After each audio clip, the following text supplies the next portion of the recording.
First, open the box and check all parts. Make sure everything is complete and free from any damage.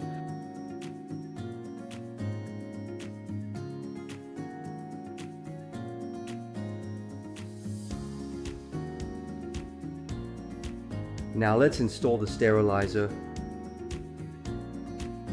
Do not press the stainless steel brackets forcefully when removing the foam.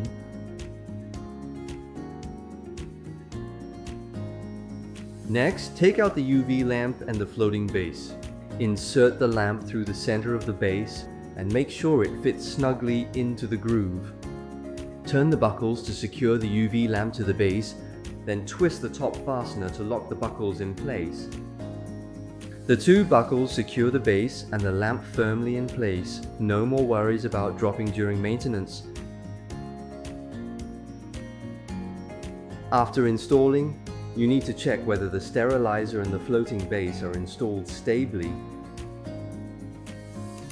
Finally, place the assembled UV sterilizer into the clear water chamber.